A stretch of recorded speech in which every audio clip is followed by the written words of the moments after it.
Everyone, this is Baljeet from vocabulary educational. मैं फिर आ गई हूँ एक न्यू वीडियो के साथ। और आज की जो हमारी वीडियो है that is related to reading practice.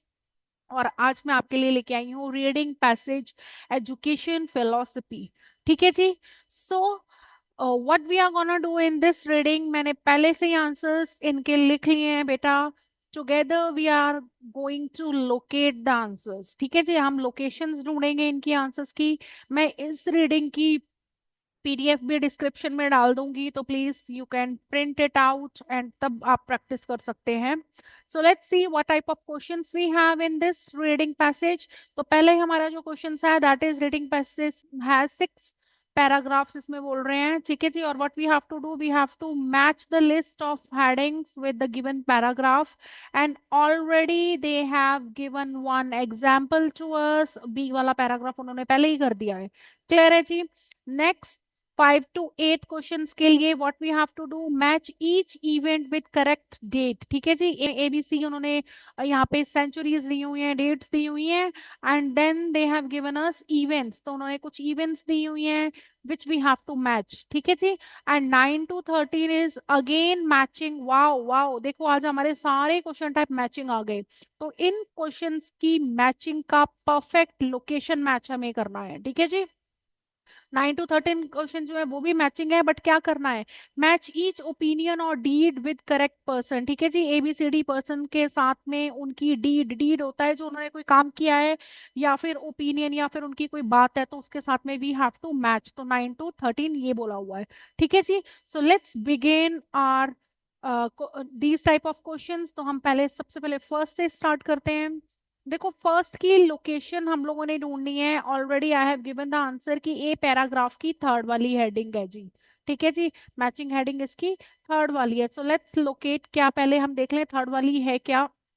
ये बोल रहे हैं जी, why children are not highly valued. ठीक है जी, कि बच्चों की इतनी ज्यादा वैल्यू क्यों नहीं की जाती थी। तो ऑलरेडी हमें पता है कि where we have to find this answer, A paragraph. ठीक है जी। तो let's move to A paragraph.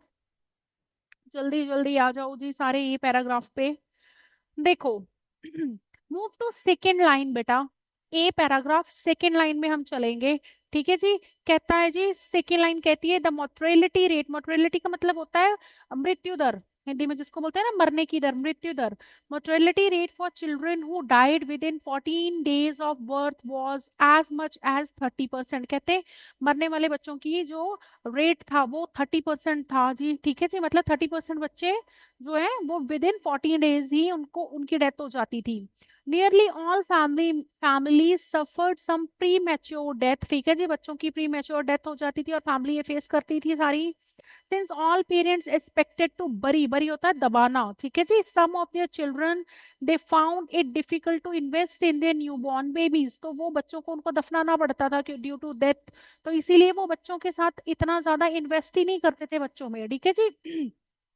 उनके लिए डिफिकल्ट हो जाता था। Moreover to protect themselves from emotional consequences of children's death, parents avoided making any emotional commitment to an infant. Infant होता है बहुत छोटा सा बच्चा जो होता है। ठीक है जी। तो जो इन्फेंट होते हैं, क्योंकि उनकी नियरली 14 days के अंदर अंदर 30% से ज्यादा बच्चों की डेथ हो जाती थी, तो इसलिए फैमिलीज क्या करती थी, उनको सफर करना पड़ता था प्रीमेच्योर डेथ से। और बहुत सारे बच्चों को उनको दफनाना पड़ता था, इसीलिए पेरेंट्स उनमें ज्यादा इन्वेस्ट नहीं करते थे। Moreover they don't want to face any emotional consequences. वो फेस नहीं करना चाहते थे इमोशनल कॉन्सिक्वेंसेस अपने बच्चों की डेथ की। सो वो उनके साथ इतना ज्यादा इमोशनल कमिटमेंट भी नहीं बनाते थे। तो दिस इज द रीजन, यही रीजन था कि बहुत सारे बच्चे जो है 30% बच्चे जो 14 days से पहले ही खत्म हो जाते थे, इसीलिए उनको इतना ज्यादा हाईली वैल्यू नहीं किया जाता था। So that is why this is the location of number 1 answer. ठीक है जी। Let's move to second question. अब देखो सेकेंड पैराग्राफ उन्होंने आई थिंक पहले ही हमें बता दिया हुआ था। ठीक है जी। सेकेंड एग्जाम्पल दिया था आई थिंक, है ना। हाँ जी, सेकेंड ऑलरेडी गिवन 10 सेकेंड वाला तो हम इसको नहीं करेंगे। अब थर्ड है, सी पैराग्राफ का आंसर है जी 5। ये बोल रहे हैं फिफ्थ इज द आंसर। तो देखिए जरा फिफ्थ वाली लोकेशन क्या बोल रही है। फिफ्थ वाली हेडिंग, मैचिंग हेडिंग क्या बोल रही है। फिफ्थ बोल रहा है the first appearance of modern education philosophy. कहते हैं मॉडर्न एजुकेशन फिलोसफी फर्स्ट कब आई, सबसे पहले कब आई? तो सी पैराग्राफ में चलते हैं जी। ठीक है जी, सी पैराग्राफ में आ जाओ बेटा। यस बेटा, come to third line, 1 2 3, 3rd line में आ जाओ। नेवरदीलेस से स्टार्ट करेंगे। कहते thanks to technological advances of the mid 1800s, जो मिड 1800s ईयर स्टार्ट हुआ, 19th सेंचुरी आई, coupled with rise of middle class and redefinition of roles of family members, work and home become less synonyms over the time। मतलब पहले क्या होता था, पहले technology नहीं थी, तो जब टेक्नोलॉजी आई 1800 में, मतलब कि 19th सेंचुरी में, तो राइज ऑफ मिडिल क्लास हुआ एंड रीडिफाइन हुए, रीडिफाइन मतलब दोबारा बनाए गए फैमिली मेंबर्स के रोल्स। ठीक है जी, और वर्क और होम को अलग किया गया, पहले वर्क और होम सब कुछ सेम ही था। ठीक है जी, people began to purchase toys and books for their children, लोगों ने बच्चों के लिए बुक्स एंड किताबें खरीद, बुक्स एंड टॉयज खरीदे।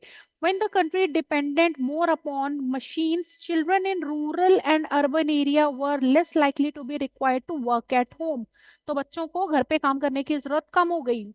Beginning from the Industrial Revolution and rising slowly over the course of 19th century, this trend increased exponentially। exponentially मतलब बहुत बड़े तौर पर। ठीक है जी, ये ट्रेंड इंक्रीज हो गया after civil war. John Locke जो था, most one of the most influential writer बन गया था, जो इस पीरियड का बहुत ज्यादा प्रभावी राइटर था, जो बहुत बड़ा फेमस था, मतलब कह सकते हैं हम राइटर था। created first clear and comprehensive statement of the environmental position and family education determines a child's life, and by this he become father of modern learning theory। तो वो father of modern learning theory बन गया। कब आया वो? 19th century में। तो कब बना ये सारी चीजें, कब आई? 19th सेंचुरी में फर्स्ट उसका, फर्स्ट वो स्टार्ट हुआ। तो यही बोला था ना हम लोगों को कि पहले कब, ये देखो, फिलोसफी अपियरेंस में आई बोल रहे हैं, मतलब पहले, सबसे पहले हमें वो फिलोसफी दिखी, तो 19th सेंचुरी आ गया जी, और इसका आंसर आ गया सी पैराग्राफ में। क्लियर है जी? Let's move to third question. Third question D वाला पैराग्राफ है और आंसर 1 बोल रहा है यहाँ पे। अब 1 देखें जरा क्या है। 1 कह रहा है the inheritance and development of educational concept of different thinkers. कहते हैं डिफरेंट डिफरेंट थिंकर्स के एजुकेशनल कॉन्सेप्ट्स की बात की हुई है। ठीक है जी, एंड हमें ये कौन सा पैराग्राफ, डी वाले पैराग्राफ में आना है। डी पैराग्राफ में आओ। देखो यहाँ पे क्लियरली अगर आप पैराग्राफ पढ़ोगे ना, तो इसमें आपको अलग अलग थिंकर्स की बात, फिलोसोफर की बात आई हुई है, बट हाईलाइट कर देती हूँ फिर भी। देखो स्टार्टिंग में according to Jean Jacques Rousseau की बात की थी, उसके बारे में बताया था सारा। ठीक है जी, रूसो ने क्या बोला, Emile to convey educational philosophy की बात की इन्होंने यहाँ पे। ठीक है जी, फिर आपकी सेम पैराग्राफ 1 2 3 4 5 6 7th लाइन में आ जाओ। 7th लाइन में जॉन की बात आ गई है, उसके बारे में सारी बातें की हुई है यहाँ पे। ठीक है जी, तो यहाँ पे हमें डिफरेंट डिफरेंट थिंकर्स की अप्रोच मिल रही है। ठीक है जी, so that is why this is your third answer. Clear है जी? Let's move to fourth question. Fourth वाला जो है दैट इज ई पैराग्राफ, और इसका आंसर है सिक्स्थ। एंड सिक्स्थ क्या कह रहा है, देखो सिक्स्थ कह रहा है application of creative learning method on a wild kid. कहते क्रिएटिव लर्निंग मेथड को अप्लाई किया किसी वाइल्ड किड पे। ठीक है जी, तो let's move to E paragraph. E paragraph आ जाओ जी, जल्दी जल्दी। ठीक है जी, बेटा सेकेंड, आप फर्स्ट लाइन में ही देखो, यहाँ पे बोला हुआ है one of the best documented case, जो डॉक्यूमेंट किया, जो लिखा गया, रजिस्टर्ड किया। ठीक है जी, किस इसकी थ्योरी का, किसके ऊपर? Concern theory concern a so called feral child. Feral होता है जो आइसोलेटेड होता है, जो अलग से रह रहा था, मतलब दुनिया से कटा फटा कह लो, तो वहां पे इसके लिए वाइल्ड वर्ड यूज हो गया है। Child name Victor, who was captured in a small town in the south of France in 1800। तो उसके ऊपर इन्होंने इसको अप्लाई किया उसके ऊपर अपनी फिलोसफी चलाई, जो कह सकते हैं हम। तो सिक्स वाले में देखो यहाँ पे बोला था ना एप्लीकेशन ऑफ क्रिएटिव लर्निंग, तो ये फिलोसफी इन्होंने इसके ऊपर अप्लाई करके देखी, रिसर्च किया इसके ऊपर। ठीक है जी, so that is why this is your answer number 4। Clear है जी सबको अब तक? ठीक है, लेट्स मूव टू फिफ्थ। अब फिफ्थ क्वेश्चन क्या कह रहा है, कहता है जी, कहते the need for children to work. अब यहाँ पे नीड की बात कर रहे हैं, कहते the need for children to work कब? 18th सेंचुरी में। कब जरूरत थी बच्चों से काम करवाने की? तो 18 सेंचुरी में बच्चों से काम करवाने की जरूरत थी। बेटा अब आप इसका हम आंसर ढूंढेंगे। बेटा its answer is in second paragraph, that is B paragraph. B paragraph में आ जाओ बेटा। देखो हम यहाँ से स्टार्ट करेंगे इसको, 18 सेंचुरी वाली बात देखो स्टार्टिंग में। The 18 century witnesses the transformation from agrarian economy, agrarian होता है जो एग्रीकल्चर पर बेस्ड होती है, टू एन इंडस्ट्रियल वन। ठीक है जी, पहले ज्यादातर एग्रीकल्चर थी लेकिन अब इंडस्ट्री में आ गई है। One of the vital social changes taking place in the western world, वहां पे बहुत बड़ा ये चेंज ला रहा था। आगे क्या कह रहे हैं? कहते हैं increasing number of people move from their villages and small town to big cities में जाने लग गए। ठीक है जी, where life was quite different, वहां पे लाइफ डिफरेंट थी।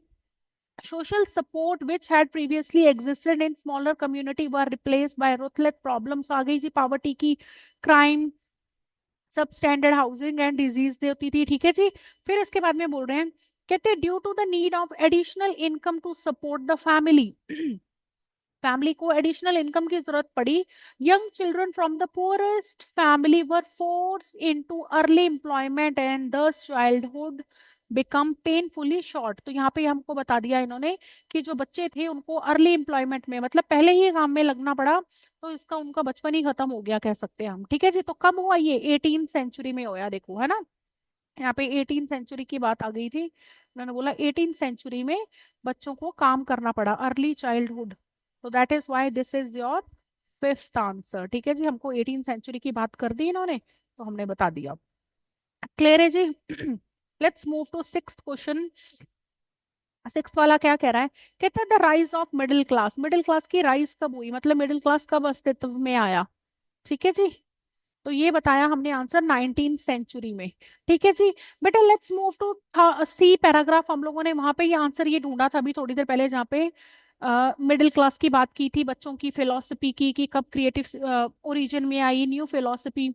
यहाँ पे आया था देखो जी। First second third fourth, fourth line में आओ जी।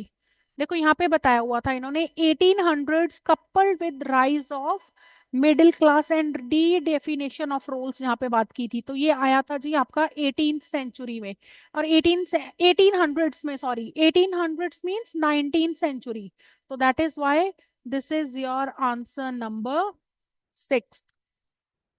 ठीक है जी, 1800 होता है, जो सेंचुरी होती है वो हमेशा आगे चलती है। देखो अभी हम 2024 लिखते हैं ना, तो और है क्या ये 21st सेंचुरी, तो 1800 मतलब 19th सेंचुरी। क्लियर है जी? देखो 1800 से लेके 1899 तक जो होगी 19th सेंचुरी आ गई।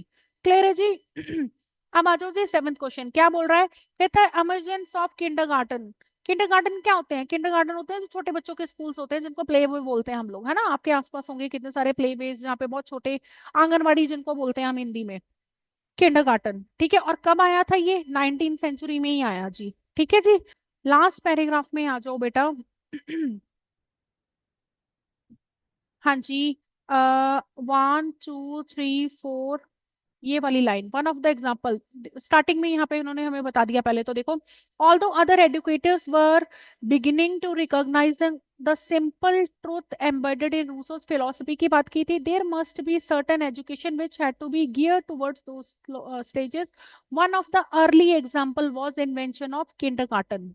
और किसने की थी? पोवेल ने की थी 1840। तो 1840 मीन्स 19th सेंचुरी आ गया आपका।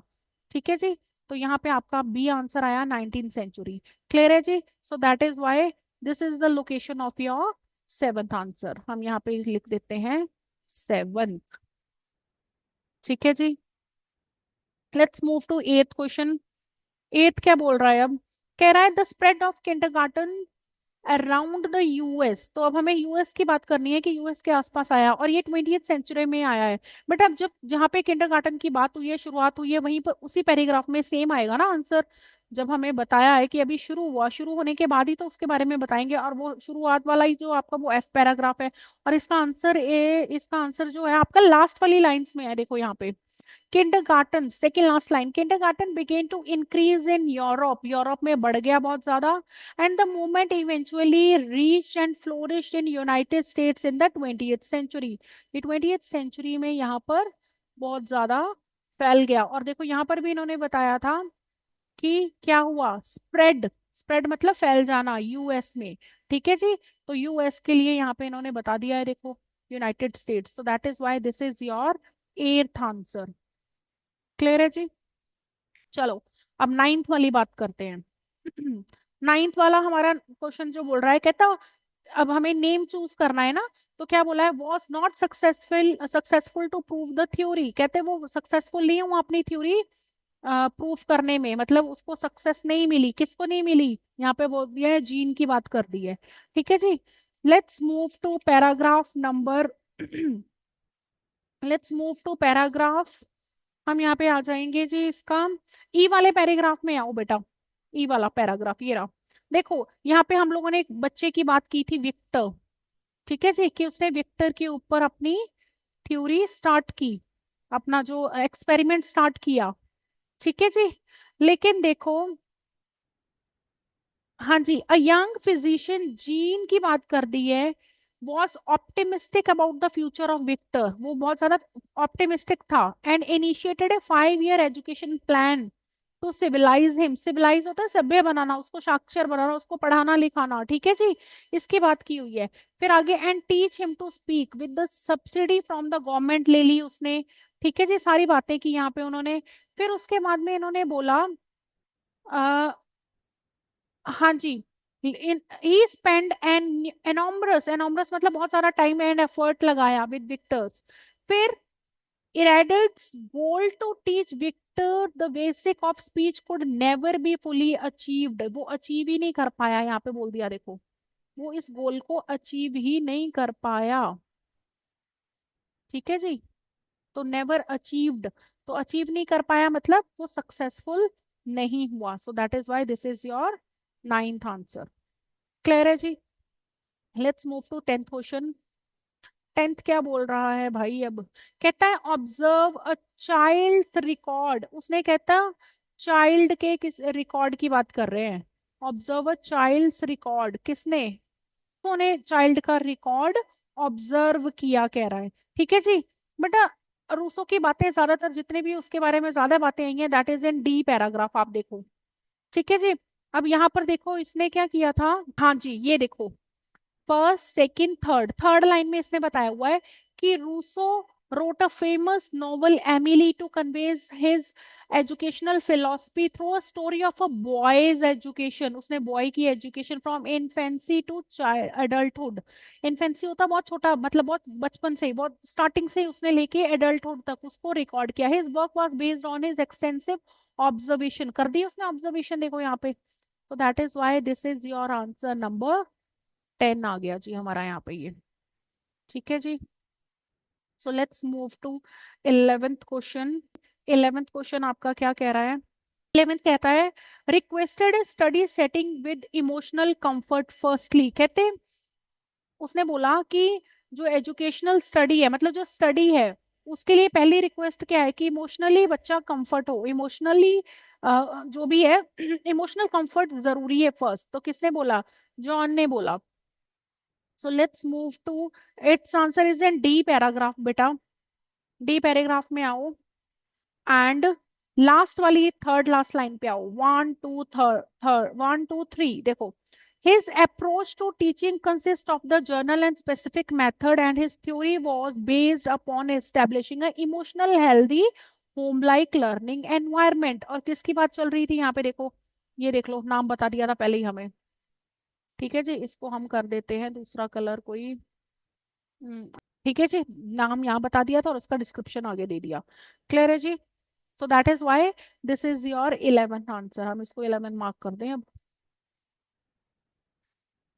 Then let's move to 12th, अब हम 12th वाले पे आएंगे, क्या बोल रहा है जी 12th क्वेश्चन, 12th क्वेश्चन कह रहा है भाई propose that corruption was not a characteristic in people's nature, उसने ये बात कही कि जो करप्शन है वो बंदे का किसी भी पीपल का नेचर नहीं होता, ठीक है जी, और किसने बोला है, रूसो ने बोला था भाई ये, ठीक है जी। So let's move to Rousseau वाला पैराग्राफ जहां पर ज्यादातर रूसो की बातें की हुई हैं, बेटा ये डी वाले पैराग्राफ में ही आएगा आंसर इसका भी, ठीक है जी। डी वाले में नीचे से फोर्थ लाइन, 1 2 3 4 क्या बोल रहा है?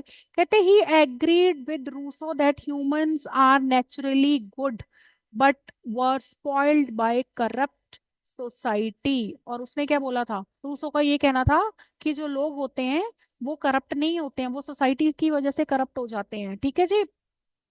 एंड ऊपर भी स्टार्टिंग में भी आ जाता है डी में, अगर आपने दूसरी जगह से भी स्टार्ट करना है। यहाँ पर तो बता रही है कि वो एग्री करता है, जॉन एग्री करता है, लेकिन हम रूसो वाली बात करेंगे तो ऊपर डी वाले पैराग्राफ में सेकेंड लाइन से ये आंसर आ रहा है।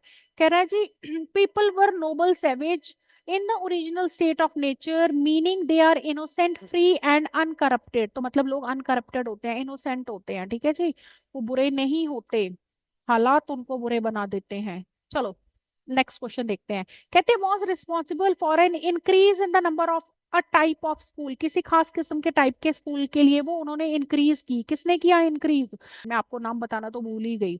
आंसर था डी, फॉरबेल ने की थी। ठीक है जी। अब देखिए जरा, फॉरबेल ने यहाँ पे ये आ गया जी। When he died in this dozens, dozens होता है कितने ही डजन, दर्जनों जिसको बोलते हैं हिंदी में, है ना, दर्जनों स्कूल जर्मनी में उसने क्रिएट कर दिए। सो that is why this is your answer number 13। ठीक है जी।